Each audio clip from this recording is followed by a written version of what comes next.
Um, we're very we're very excited to have Dr. Christina Grange here. I'm going to take a minute to introduce her, and then I'll pass the mic over to her.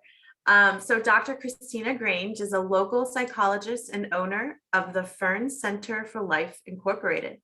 She is a proud mother to a BPA second grader and a member of the BPA EAV community. In her work as a psychologist, she often supports adults, adolescents, and children in understanding themselves in the context of their families and communities. Dr. Grange does so with a strong emphasis on encouraging people to understand their own stories, the families they were born into or shaped along the way, and how each person's unique characteristics interact with a complex society.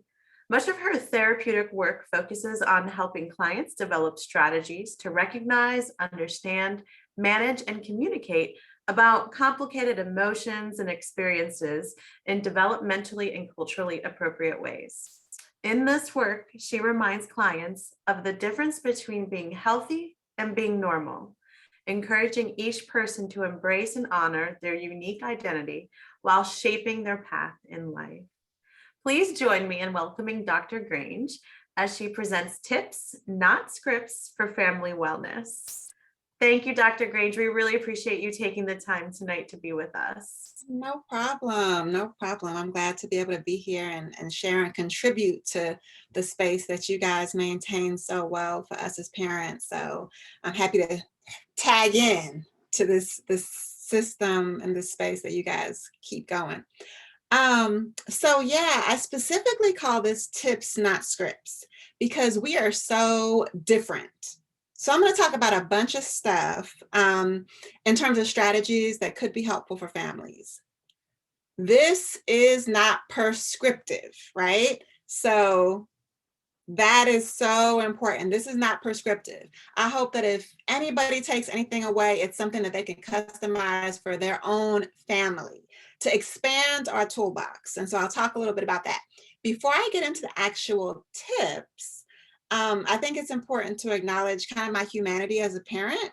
So one of the things that I love about the opportunity that I have to work as a psychologist is that so much of what I'm supporting other families and doing, even kids in doing, I'm still learning myself as a full-grown adult who's been to school for a long time. So I always want to kind of support families in realizing like we are all growing into hopefully better versions, evolved versions of ourselves with the information that we're able to receive in a variety of ways. So with that being said, I want to click the screen to go to the next slide. And I want to do it, but it is not letting me. Seems like I did this so many times earlier. It's very interesting.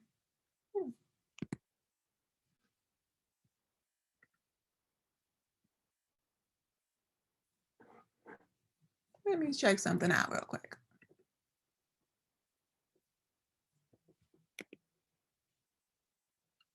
You guys can see my screen, this cute little kid? Yes. I would like to get to the beginning of that experience.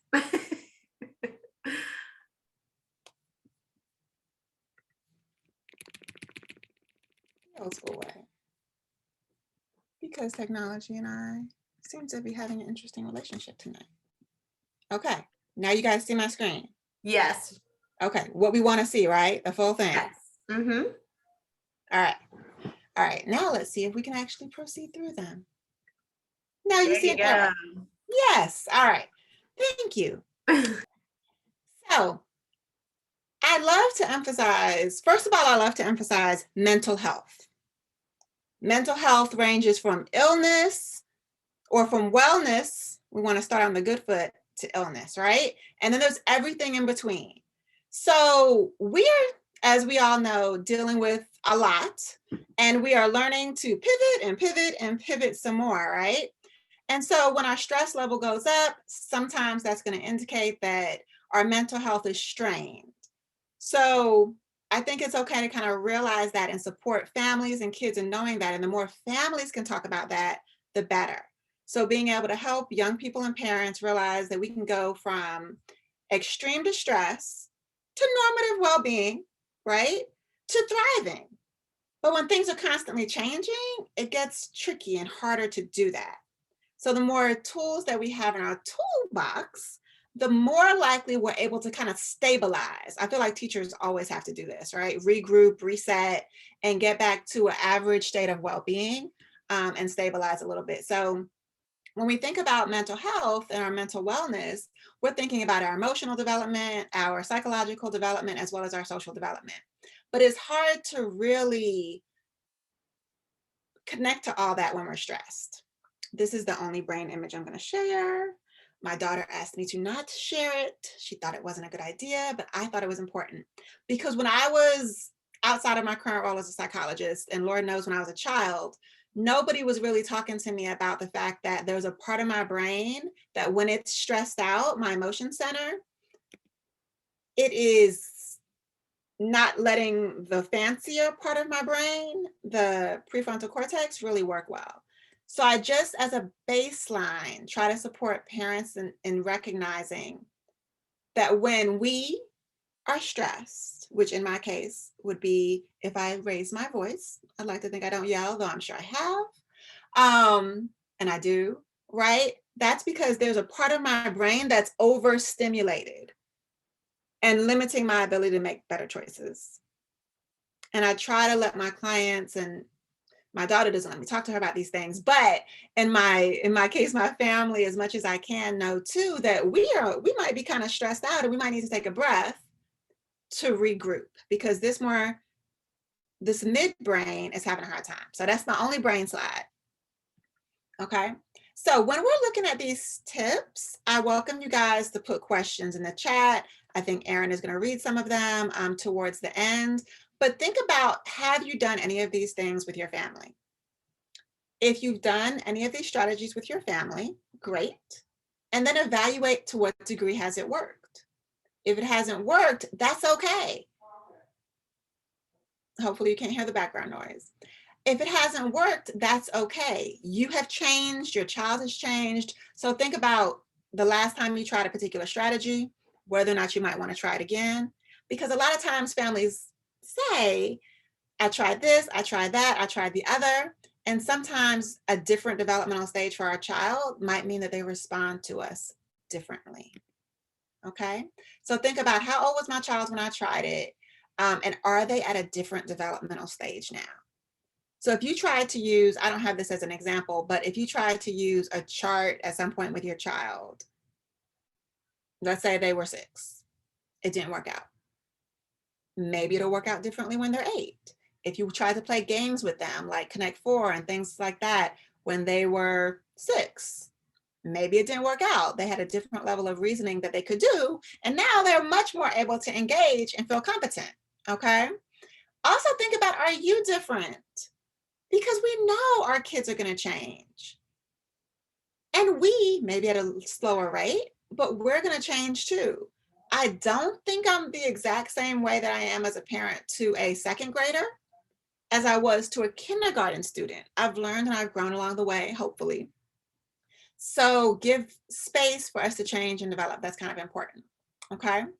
And then be able to think about what's stopping us from trying a particular strategy now, okay? So these are the strategies. So 1, first I want you to think about, when have you played with your kid? Who has time to play with their kids? I mean, really, we could easily ask ourselves, who has time to play with our kids? The reality is, if we play with our child for 5 minutes, that contributes to their wellness and ours, as long as we're not stressed out like about something that's on the stove, right? But if we take 5 minutes, 5 to 10 minutes to play with our kids, that can actually promote positive, like good neurotransmitters in their brain and allow them to feel good going into the next activity. And it might be able to do the same with us. So we might not have all these particular board games that are listed on the slide, but I always go to the basics like Connect 4 or Go Fish with a deck of cards you might also use for something like spades. just to maximize the resources in the home. We don't have to have a lot because they typically, especially the younger they are, don't require a lot, but there are resources. And sometimes they are surprised when we take that time to play with them. And they may want more, but if we set parameters and say, hey, I have 5 minutes, I have 10 minutes, then we can kind of get it in and then get back to what we have to do, and we can both benefit.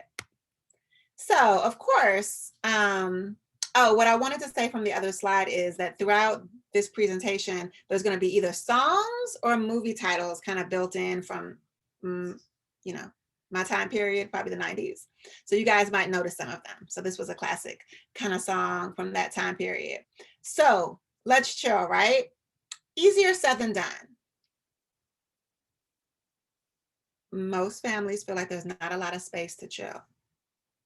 I would say this is similar to playing games or similar to playing with our kids or doing any kind of activity like art, even a quick drawing competition like Principal White used to do those drawings, which I really miss, right? How can we chill with our child, even if it's not for a whole evening or a whole afternoon? These are some ways to think about it. So when I say quiet time with art, I don't mean that you have to pull out all the paint supplies. I'm not saying that. I am not. I think that Principal White did a really good job last year. And I guess now we're still doing it on Fridays when he does that directed drawing, to say it doesn't take a lot of time to have that kind of a connection, nor do you have to have the skills that Principal White had. We all work with what we have, and show our young people that it doesn't actually have to be perfect. And for those of you who have some fabulous artists, it gives them the opportunity to be better than you at something or multiple things. So quiet time can be a great time to chill. Being able to have quiet time with technology.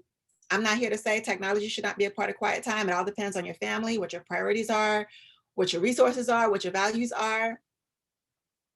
But in my house, sometimes we want to be apart. And sometimes that means that my child may be having quiet time with me if we're on screens or without me.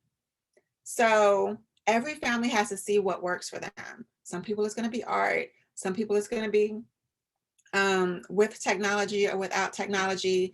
It's great if it can be outdoors. That's a beautiful option to have. And one of the things that research is showing is that kids actually are not getting bored. So you can feel free to put in the chat the degree to which your child says they're bored. Some are, some aren't. It just kind of depends on your situation on a given day, right? But giving children the opportunity to get bored, we know, can create space for them to be creative, for them to be resourceful, for them to find the things that they have lost in their room. So this might be, boredom is usually going to involve not having access to the screens, and seeing what they discover can be an exciting opportunity for you and for them. Moving this over here. And then quiet time can be very helpful. You'll see embedded in the presentation a couple of books in terms of children's literature, and I just love them, but every family, again, is different. So finding the types of resources that work for your family can be really important. So we want to relax their brain. We want to be able to model healthy behaviors that we can engage in with them, as well as, without them, and give space for them to check in with us and ask various questions that come up sometimes when everybody's being quiet. All right. Another way to chill is to, I say, go chasing waterfalls. Shout out to the 90s. But just to be able to get outside. Sometimes it's going to involve technology, but it's decreased likelihood that you're really going to be on technology as much when we're outside. Again, there's a place for it, and then there's options to not have it. It's free as well.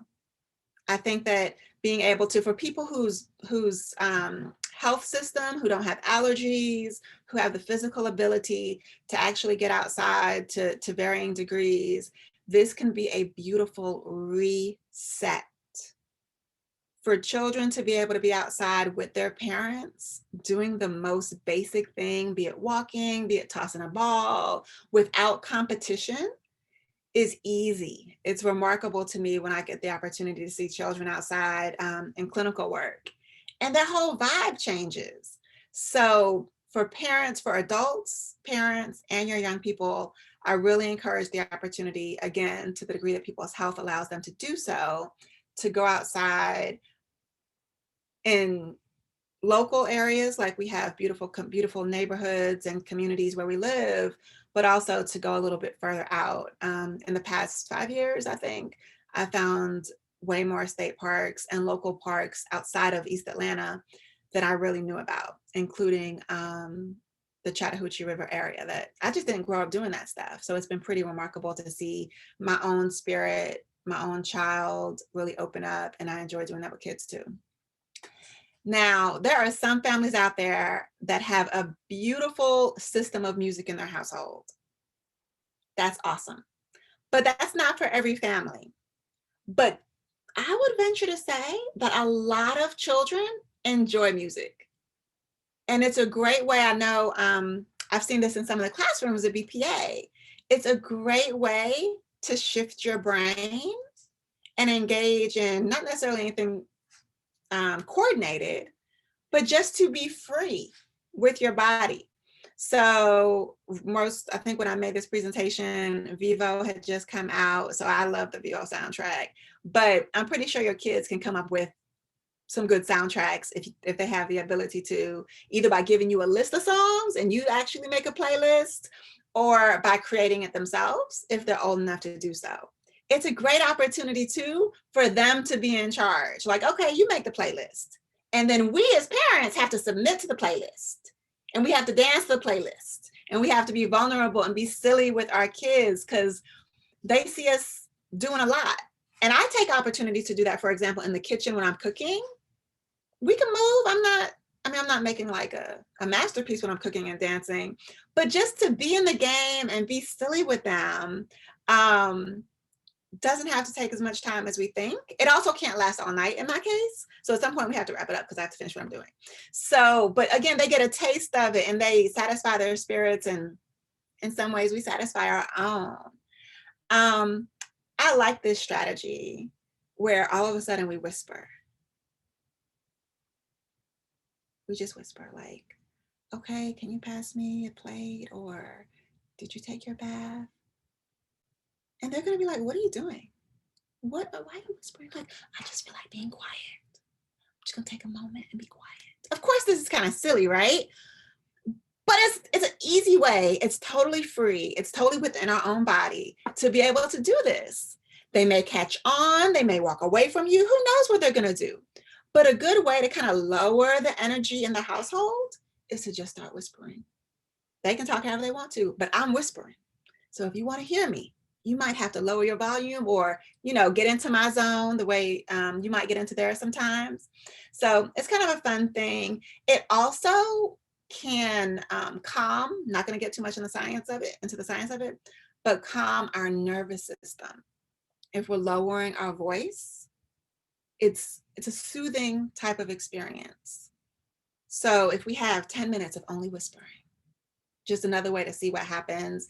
It changes the energy in the household. It changes our physiology by lowering our voice. Even when I did it briefly, like, can you hear me? Okay. It's just more peaceful. So that's another way that we can contribute to family wellness and empower our children to do the same. Maybe some days we have to model them and follow their lead, which of course, they love to be able to do. This is a book that I like. A large part of why I like this book is because I have it right here.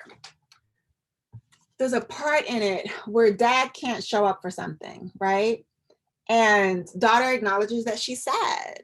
I have shared this in therapy, and kids say, I'm sad too. And I'm like, yeah, that does it's real, but it is hard sometimes.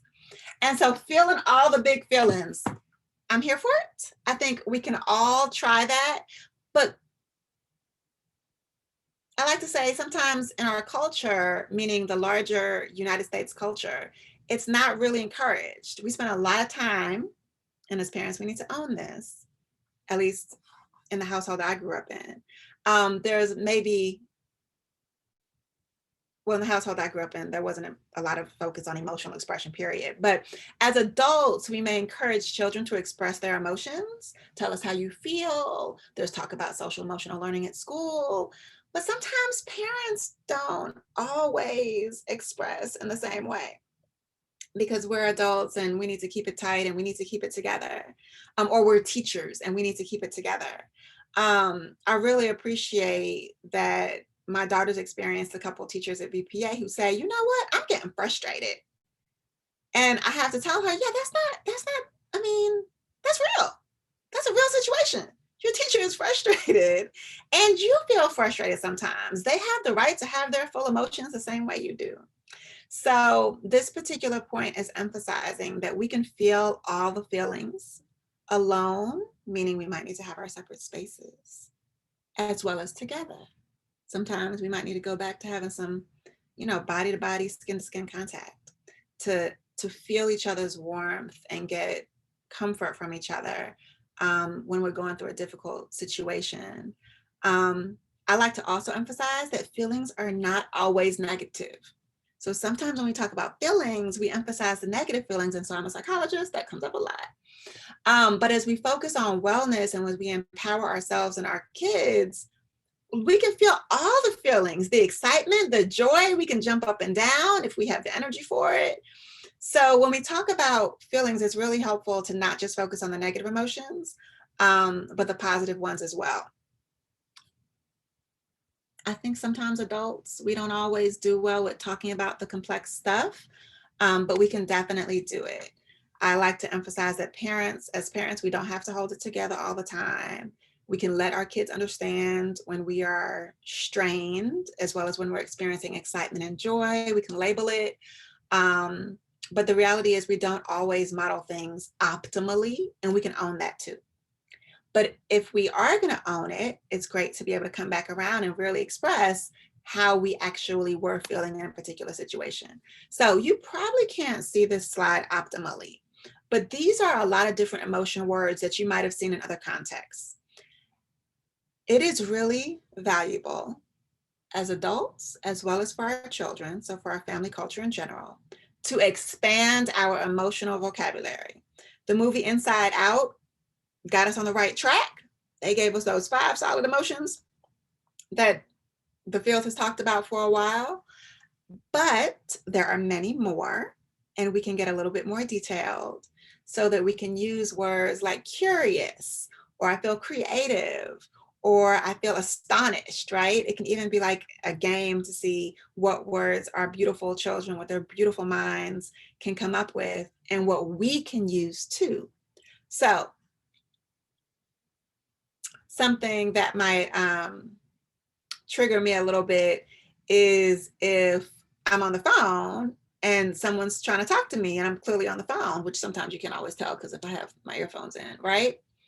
And so being able to say, not just that I'm irritated, but being able to say that I'm, for example, feeling a little bit overwhelmed when you're trying to talk to me and I'm talking to the person on the phone. That's different than somebody just thinking that I'm mad. So I love emotion labeling. I talk about it a lot in my work.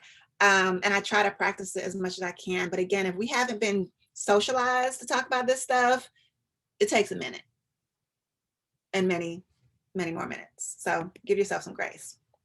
So a lot of practitioners, we're trained to support families and thinking about routines.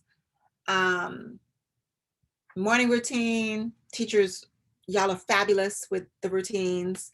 You really get the children into a system of knowing what to expect and when to expect it, which is beautiful. And then sometimes people have evening routines. I like the term rituals as a way of kind of having simple things that are done with intention and don't have to be very complicated. A ritual may be that when you guys wake up in the morning, you do, I forget what it's called when you do the nose thing, like a nose kiss. I feel like it's called something.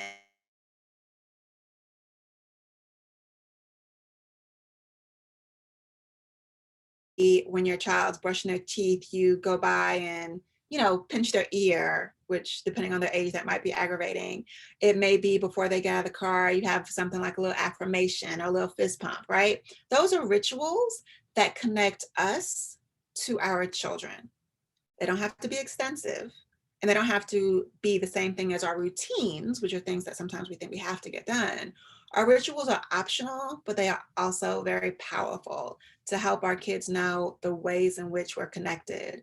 And again, they don't have to be big, but they can be simple, and their simplicity can be very potent.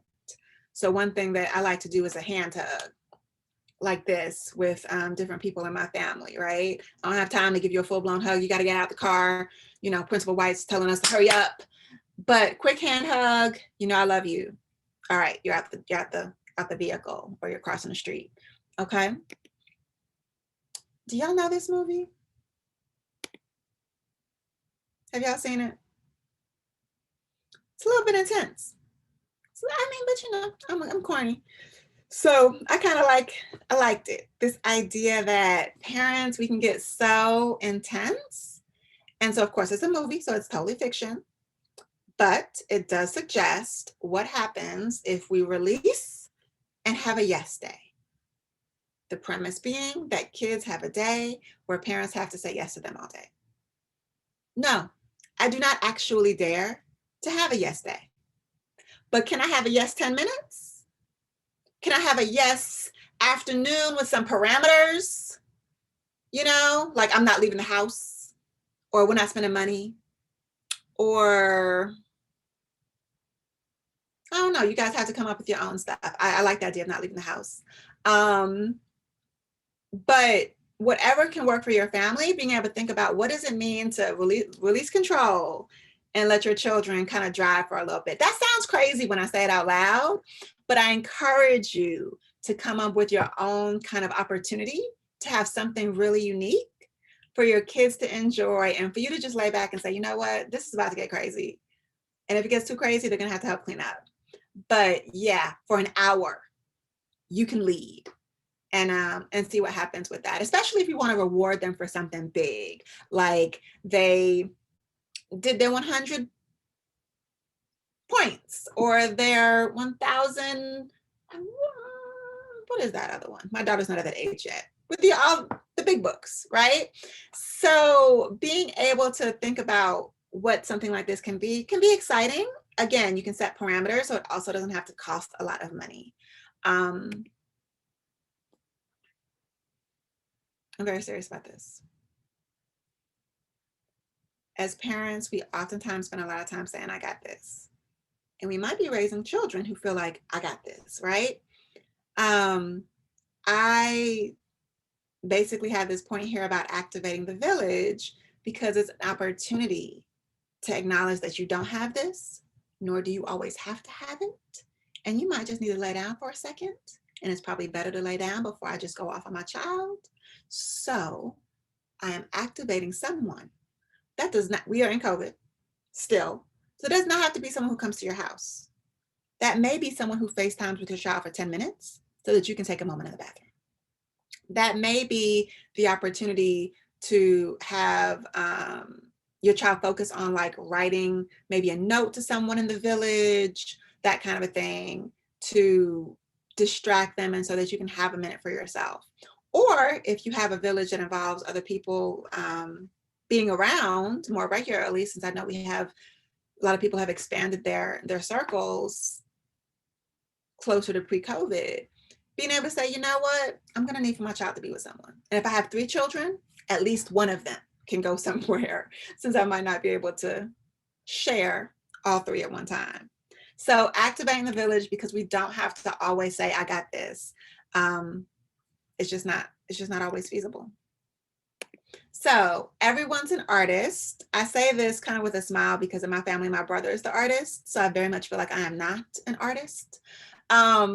But it is fun and stimulating when we do kind of spend time trying to see what we can create, especially with the broken pieces. There's a school here in the village called, over in the village called the Highlander School, and they're a preschool. They go up to age 4, and they do a lot of that creating with what I would consider just interesting materials. And it can really remind us that we don't have to have a lot to be able to express ourselves through art. And I know BPA and Dr. Dressler, I think I'm saying her name right, does a great job with encouraging everybody to be creative, our young people, and then hopefully they share it with us.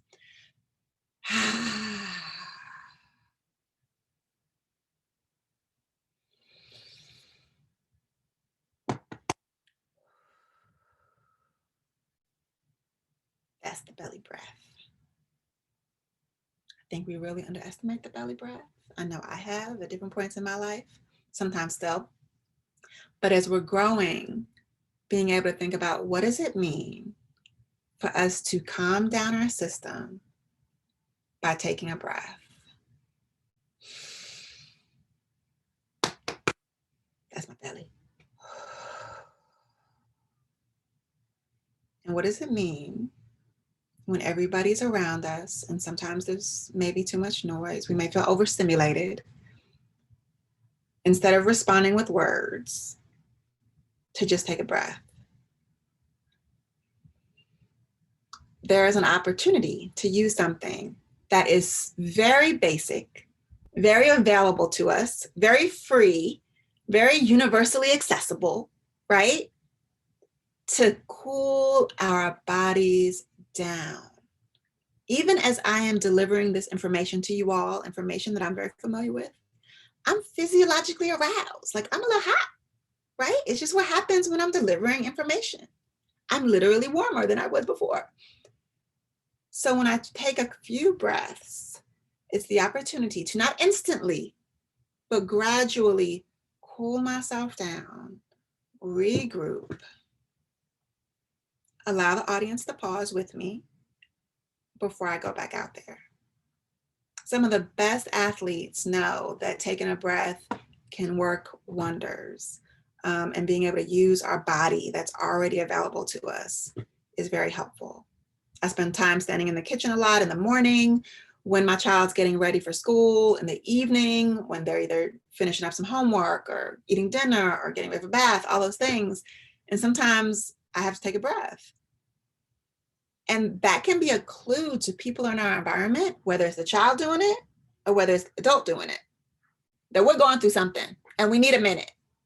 And sometimes we can tell people, and I can show you, actually, I can show you better than I can tell you sometimes.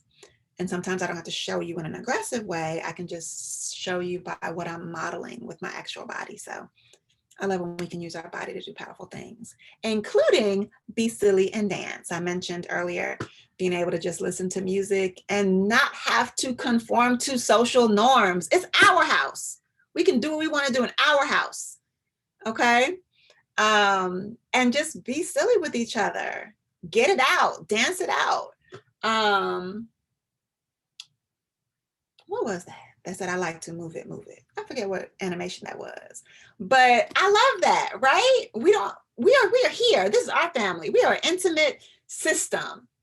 Be still and watch me move. And allow me to do it freely. And that's just a fun way to promote autonomy, and you do your thing, I do my thing, and together we're a family doing our thing. Giraffes can't dance. Love it, because everybody does not operate the same. Whether it's dancing, whether it's how we speak, whether it's how we do our schoolwork, whether it's how we dress, okay? Nor should we. That would be so boring. All right, so family tech break. I don't know about you, but I think kids love to watch us and tell us when we're doing something wrong. Like, I thought you weren't supposed to be doing that. I thought you weren't supposed to be doing that. To me, it's an interesting opportunity, if we take a tech break, for our children, again, to kind of take the lead and for us to do something we might need to do, which is let go of our phone, let go of our computer, and be reminded by these amazing creatures in our environment that what we have is enough. So earlier, I said we can relax with technology or without. This tip is emphasizing without, and then saying that we can have a monitor, and that can be our young person. The fifth grader might try to hide our phone. I don't know if that's a good idea. We want to be able to get the phone back. But just being able to take a break is a great opportunity for family wellness, and allowing our young people to remind us that what we have is enough is something that that could come in handy. Pass the grace.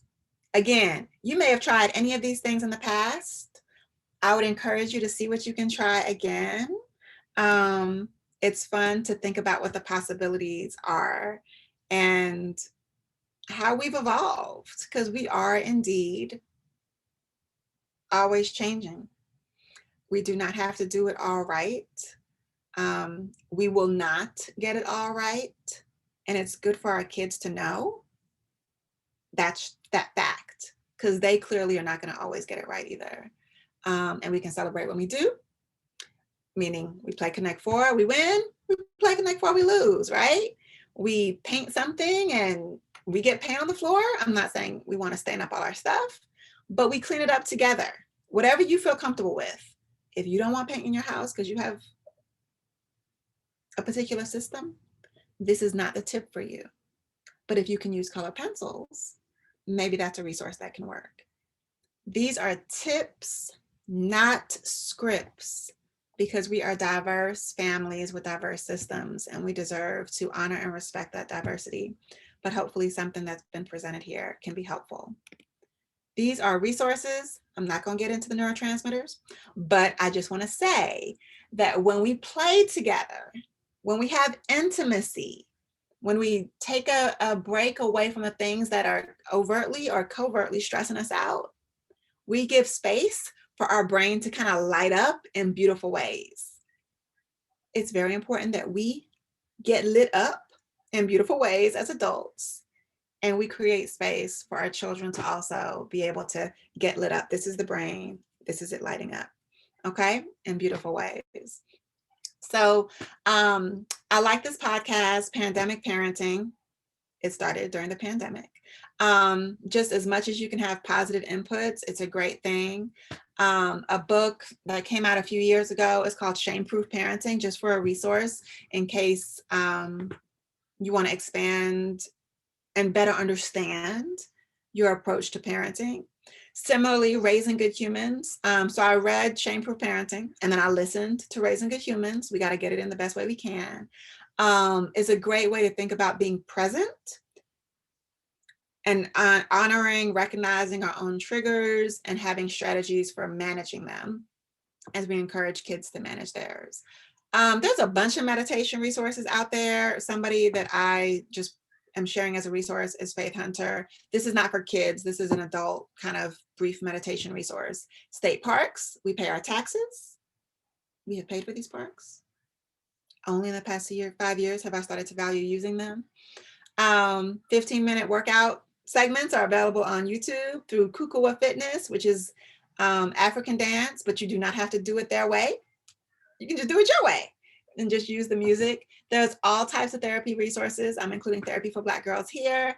And then this is one resource for belly breaths, but if you Google it, you'll find many, many more. So that is the end of what I had to share.